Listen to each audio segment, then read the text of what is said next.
السلام عليكم. وضعكم لايك للفيديو واشتراككم في القناة تشجيع لنا لمزيد من العطاء والتألق. بعد قراءة هذا الخبر. بسم الله الرحمن الرحيم والصلاة والسلام على أشرف الأنبياء والمرسلين نبينا محمد وعلى آله وصحبه أجمعين. mbokk yi asalaamaaleykum wa rahmatullahi wa barakaatu. donc tey dañuy ñëwaat ci beneen cours mooy bu am solo sax te nit yi soxla nañ ko trop surtout temps jamono ji nga xam ne WhatsApp dafa ajouté benn mise à jour bi nga xam ne moom mooy statut. donc bu ñu nee version statut moom mooy sa ami dugal benn photo wala benn vidéo fii ak 24 heures mu passé doo mën a télécharger photo doo mën a def dara. donc nit yi nag dañuy soxla des fois ni nga xam ne noonu la ñuy def ba am photo yi. par exemple yi gis yenn photo yu leen neex ci biir statut wala yenn vidéo yu leen neex ci biir statut mais duñ ko mën a télécharger.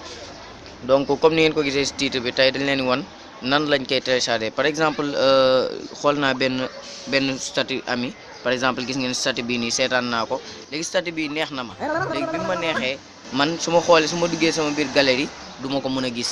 léegi nan laay def ba gis ko. donc loolu lañ leen wan noonu lii incha allah toujours si seen application boobu rek ñi daan utiliser ku ko bëgg a xam si vidéo yi nekk si ginnaaw.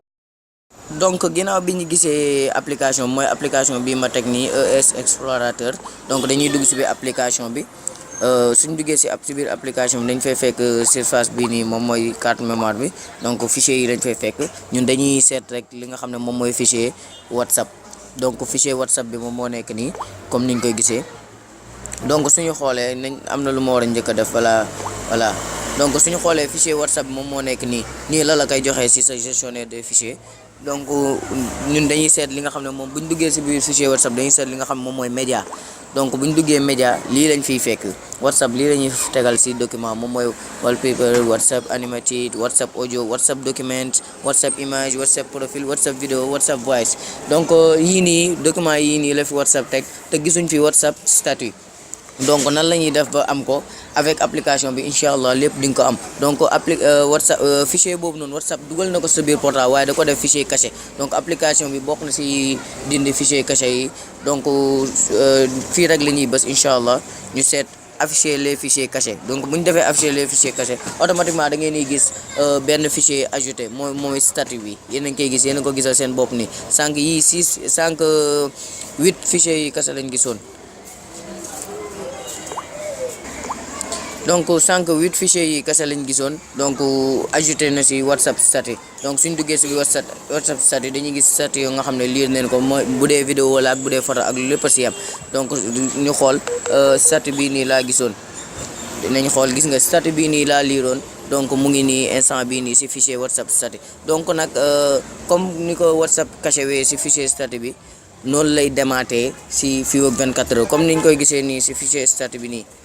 donc suñ ko bàyyee nii fii ak 24 heures dootuñ ko gisaat ci fichier statut bi. donc balaa fekkee dañoo am benn photo bi nga xam ne wala benn vidéo boo xam ne soxla nañ ko ci bëgg nañ ko copier suñ ko gisee dañuy dugg comme ni ma defee rek ñu copier li nga xam ne moom mooy fichier boobu. par exemple photo bi wala photo bële wala vidéo bi ñu copier ko gis nga buñ ko copier dugal ko ci benn document boo xamante ne bokkut ak statut. par exemple ñu seet picture wala créer document bu ñu neex picture ma dugal ko fii nii ma coller ko. donc voilà donc dugal naa ko foofu. voilà donc comme niñ koy gisee collé neen ko nii ci biir fichier picture. donc comme niñ ko gisee ni ma defoon yomb na dañuy seet fichier WhatsApp avec application bi boo seetee dugg ci média boo duggee média nga seet statut boo duggee statut nga jël photo bi nga xam ne moom nga bu la neexee nga sélectionné yëpp nga xoolal par exemple sélectionné naa yëpp copier naa ko léegi su ma sélectionné yëpp copier ko.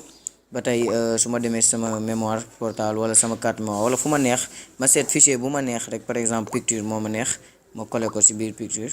donc voilà léegi gis nga mu ngi collé gis ngeen photo yi yëpp collé na. su ma duggee sama biir galerie nañ génn léegi génn naa ba mu set. donc su ma duggee sama biir galerie nañ seet galerie bi su ma duggee sama biir galerie damay gis photo yi incha allah xoolal ni ñu koy gisee picture. donc picture yéen a ngi gis picture nii. gis nga photo yi nga xam ne moom laa collé woon gis ngeen yéen a ko gisal seen bopp yii nii ci biir statut yi laa ko gisee woon gis na.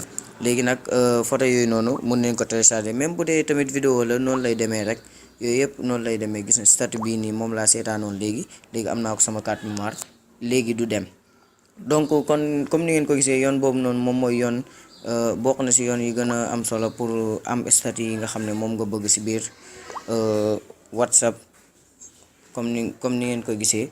Bu leen fàtte incha allah abonné si biir chaîne bi ndax lépp loo xamante ne mooy vidéo wala tutoriel wala liy jàngale xam leen dikkal leen saa bu nekk. Bu leen fàtte partager vidéo bi seen ami yi seen xarit yi ñëpp incha allah Facebook foo leen xam rek incha allah wassalaamu aleykum wa rahmatullahi wa barakaatu.